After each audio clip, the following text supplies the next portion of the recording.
A good day from all of us here at Bibaswan Educational Foundation. Now, for all of us who are on the way to preparing for the UPSC CSE examination, one of the key parts of the entire syllabus is current affairs.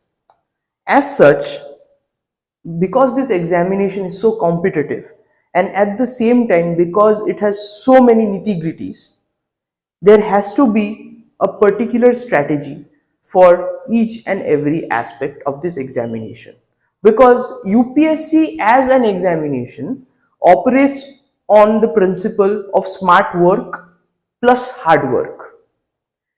As such, we at Bibaswan Educational Foundation would like to present to you a comprehensive current affairs strategy. Without further ado, let's get on with it. Current affairs is arguably the most dynamic and critical part of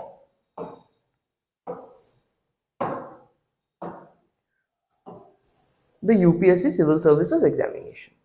Now, what do you understand by dynamic? See, there are two parts to the UPSC syllabus. The first part being static, and the other part is called dynamic.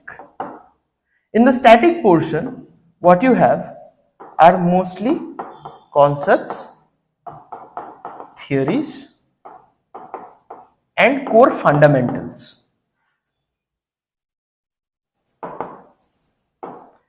These three things make up your static part of the syllabus.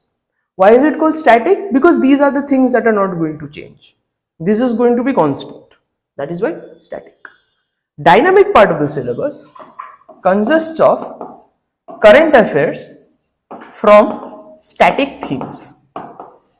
Please remember that when you are preparing for current affairs in the UPSC CSE examination, you are not simply preparing current affairs in a very haphazard way. No. You are preparing for current affairs from static themes, in the sense that whatever you study over here and whatever you study over here are interlinked to each other. For example, if in your static portion, or when in your static portion you are reading something about the judiciary in polity, when you are going through current affairs, you have to look out for news related to judiciary. That is what I mean to say current affairs from static themes.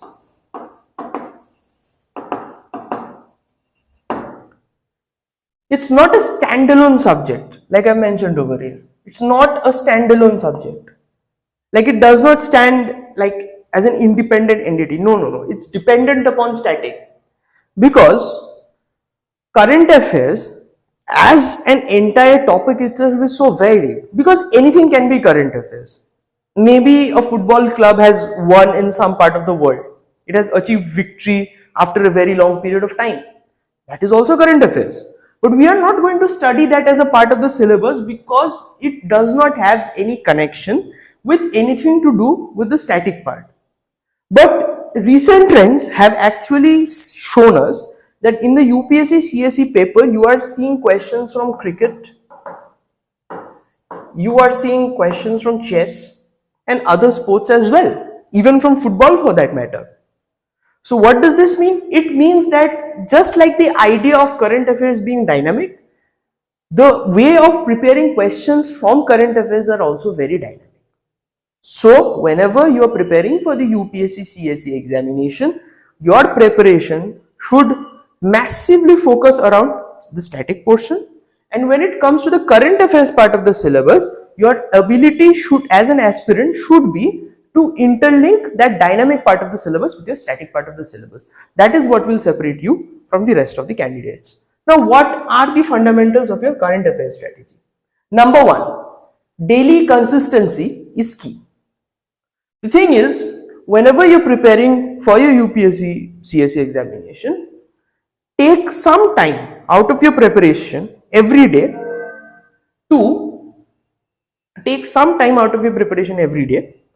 to make notes of current affairs.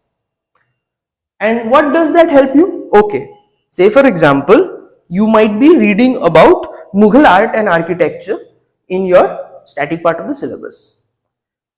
Few days later, you see a news article in maybe the Hindu or the Indian Express where they are talking about this old Mughal, monument where work is being done, or maybe some other Mughal monument that is getting a UNESCO heritage tag. You see how it interconnects with the static part of the syllabus. You will look at it and be like, okay, I've read this somewhere. I've studied this in the static part of the syllabus. This is important because it connects with that. So do not just study any news. Once you have the daily consistency, you are going to understand what news is important and what news is not important for the course of your preparation. Remember that every news is important if we think about it in a more philosophical sense. But when you think about your preparation, you have to understand what news is more relevant to our understanding of the syllabus. And what news is something that UPSC has a chance of asking in the examination. Because UPSC is not going to give you any question, helter-skelter. There is a logic behind every question that UPSC sets. That is why daily question consistency is key. And more importantly, once you start connecting current affairs with static, you are going to see how the entire world of the static theories and concepts are changing. You are actually seeing the concepts and theories that you have studied come into a more practical day-to-day, utility. You are seeing that, okay, I have read something about the legislative, and then you read something about the budget session in the newspaper. You are like, okay, I have studied something about this. So you know something about this, which is why you are able to understand the news better. That is why daily consistency is key. And continuing with that point of linking current affairs with static. Say for example, if there is a new Supreme Court judgment on fundamental rights, you can immediately connect it to the polity chapter on fundamental rights, part 3 of the Constitution. You will be like, okay, so if say for example, if you were an aspirant in 2017, and around that time, the K.S. Puttuswamy judgment comes out, which talks about the right to privacy as an integral fundamental right for the citizens of the country. Anybody, if you are an aspirant in 2017, you'll be okay. I've read fundamental rights. I've read Article 21. This is connected to Article 21, so I'm going to read this particular article about the K.S. Puttuswamy judgment in this particular aspect. That is how I mean to say when you link current affairs to the static syllabus. Say for example, there is a report, an international report that has been presented by scientists on behalf of, let us say, one of the UN's sub-organizations, one of the sub-organizations of the United Nations. And it's about climate change. Climate change is a very up and coming topic. I mean, when I say an up and coming topic, it means it is a topic that is repeatedly in the news, right? So if there's a report on climate change, now we know the basic concepts about climate change. Why it happens, what are the causes of it, what are the effects that can happen. But this is a new report which can update our knowledge in that regard. So it's connected to static, immediately you connect it to the environmental and geography part of the syllabus. Limit your sources. Do not have too many sources for current affairs. The best would be to stick to one newspaper, focus on that, and additional material, again, you can opt for one. And you stick to that. You don't deviate too much from your sources, because that is going to severely hamper your preparation of current affairs. You are going to take one news from here, one news from here, one news from there, and you are going to completely ignore the static part of the syllabus and only focus on current affairs. Because half of your time you will be, I'll gather my news from this source, I'll gather my news from source Y, I'll gather my news from source Z, right? That is a very difficult thing to do. Don't do that. One source, limit your source and stick to that. That's it. Make selective notes. Now, when I say selective notes, when you're preparing out for your, when you're just starting your preparation for the UPSC CSE examination, the big problem is that whenever we see a news article, our first thought in mind is, I'll write every single detail down. Don't do that. No. Say for example, there is some survey done on the state of education in India, right? Now, I will show you two perspectives of it. One, a perspective for mains examination, and one, a perspective for prelims examination, and how you can make one set of notes that will help you in both these ways. Suppose there is a report done on the state of education in India by some governmental agency in India itself. Now, in the newspaper, you are going to see certain findings being presented. Okay, this has shown that this percentage of the population has completed the graduation, or this percentage of the population has opted for an engineering degree. You're going to see these percentages. You make note of these details. Why? That is going to help you to give data points in the main examination. These are your data points for your mains examination. Now you might be like, okay, we cover the mains examination. What is the prelims part?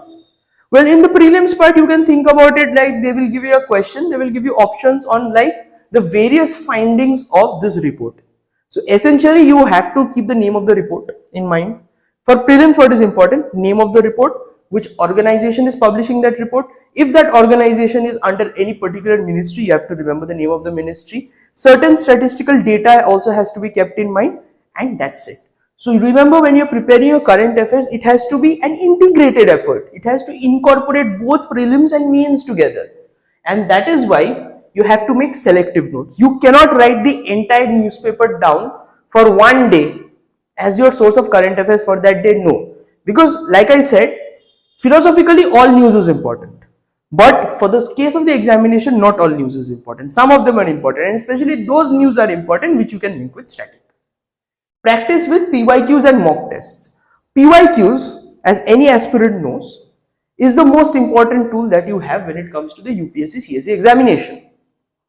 As such, when you go through the PYQs, say starting from 2015 to say the latest one, which is 2025. So this is roughly 10 years worth of PYQs. This is roughly 10 years worth of PYQs. It will help you in two things. One, you have to understand that, okay, this is the particular way in which UPSC is asking questions about current affairs. Whether they're linking it with concepts or whether they're directly asking you questions from the current affairs, that's a different thing. You have to understand this is the way in which UPSC is asking the questions.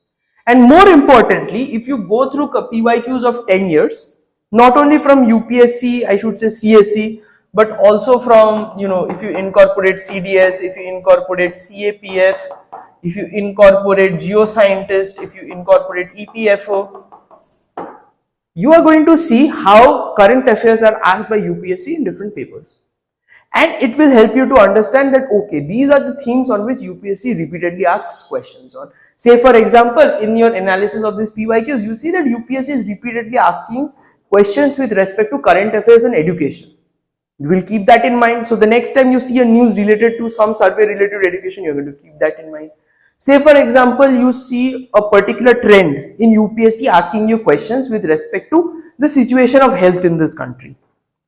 The next time you see some sort of news related to a healthcare crisis or a kind of metric where the healthcare statistics in India is being measured, you'll make a note of that. Okay, India's rank has been this in this particular index. India has performed well in this particular metric. These are the things you need to keep to remember. And how will you understand that? Only if you solve PYQs and mock tests. Remember, before you start even solving mock tests, your priority has to be solving PYQs in order to understand the pattern in which the questions have been asked throughout these years. Now, since current affairs is not a static subject, the book list is more about reliable sources, because like I said, not all news is like relevant and to the point. So the aspirants have two choices when it comes to the newspaper. If you have to opt for any newspaper, you have two options. One is the Hindu and the other is the Indian Express. Now the Hindu is known for its detailed editorials, as you can see right over here, detailed editorials and quality analysis. But the Indian Express has a separate issue, separate part in every issue, which is called the explained section, which simplifies complex issues, right? I would suggest choose one among them. Say, for example, you take one copy of Hindu, you take one copy of Indian Express. You purchase them from your newspaper vendor. Go through both of those papers. See which paper's language. Remember, language is a very important thing. Because sometimes what happens is, when you read a newspaper, the language might be very off-putting for you. In the sense, the language might be very complicated and you might not understand what is being presented to you in its entirety. So you take both of the newspapers, individually read through all of them and see, okay, maybe I like the Hindu for so and so reason. Maybe I like the Indian Express for so and so reason. Choose one newspaper, stick to it till the end. Do not be swayed by people telling you that, oh, I have been reading from so and so newspaper, the analysis in that is much better. No, please do not do this mistake. Whatever is comfortable to you, you opt for that, because you are going to be giving your examination. Nobody else is going to come and give your examination. And the burden is on you to ace this examination. So you have to choose your sources. Okay. Now, monthly current affairs magazine.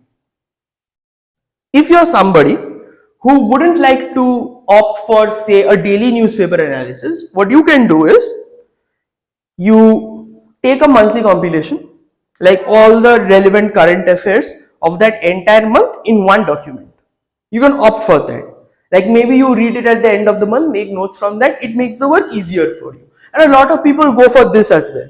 It is not that if you go for this is superior to this or this is superior to this. No, there is no question of superiority or inferiority over here. No, nothing like that.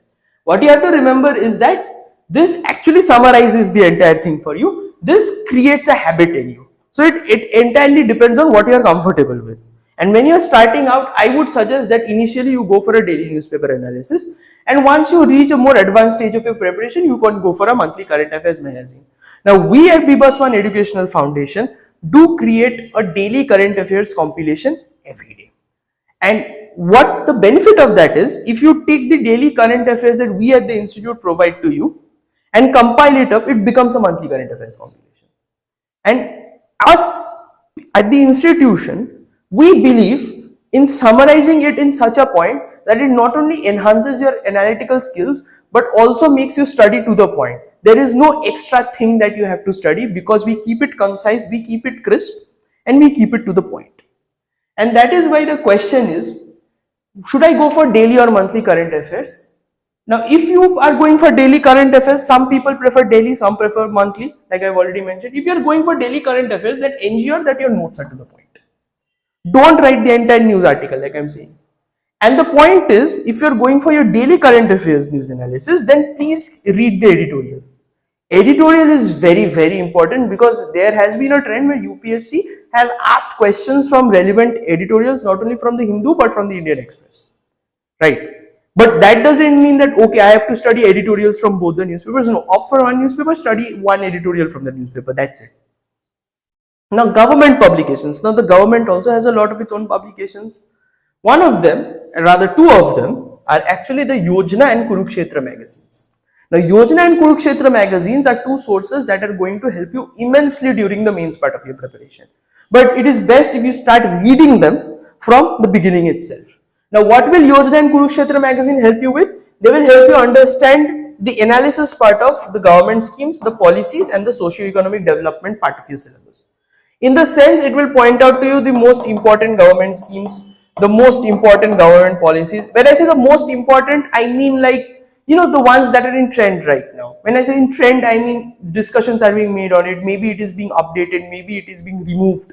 So it is in the news, it is in discussion, as we like to call it. Anything that is in trend is in discussion. So the point is, Yojana and Kurukshetra actually gives you a detailed analysis of all these schemes and why is it in the news, and also because it gives you a comprehensive analysis, it also works does the work of a monthly current affairs magazine.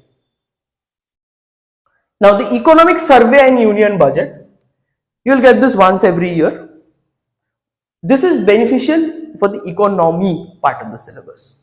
Why? Because one, this will give you an idea of what has happened in the course of 1 year, and this will give you an understanding of what is to come. Questions from the budget are asked very religiously. So wherever you get the budget or the economic survey or analysis of it in the various newspapers, please go through them very, very carefully. And finally, the Press Information Bureau of India, PIB, you get government press releases and updates over here, again with respect to policies and initiatives. The reason why people suggest them is because you get the core government notification in that. Like, this is the core thing, and when you go through the newspaper, it presents you an analysis of those particular notifications. So if you just want to read the core notification, you can just go through the PIB website and once you read that in the PIB website, you can read an analysis of that in the newspaper or in the daily current affairs compilation or in the monthly current affairs compilation, whichever is most comfortable to you. And online resources, for example, such as PRS India for legislative research and Sansad TV for debates and discussions on important bills, are valuable for developing a comprehensive understanding. Now, this is if you want to do like a more advanced research kind of a thing. I would say that if you are starting out, then please stick to the newspaper, the monthly affairs compilation, and the Yojana and Kurukshetra magazines. Those are enough for your current affairs when you are just starting out. This is for a more advanced level. And like I said, the best way to structure your day is start with the newspaper, supplement with daily news analysis from an online source if you have time, and finally revise everything with a monthly magazine. On that note, we would like to thank you for your time. I hope this session has been informative and educative for you. For further details, you can contact us at Bibaswan Educational Foundation at this particular number, and best of luck for your future endeavors. Thank you. Thank you for learning with Bibaswan Educational Foundation. For contents like this, follow us on Facebook and Instagram today.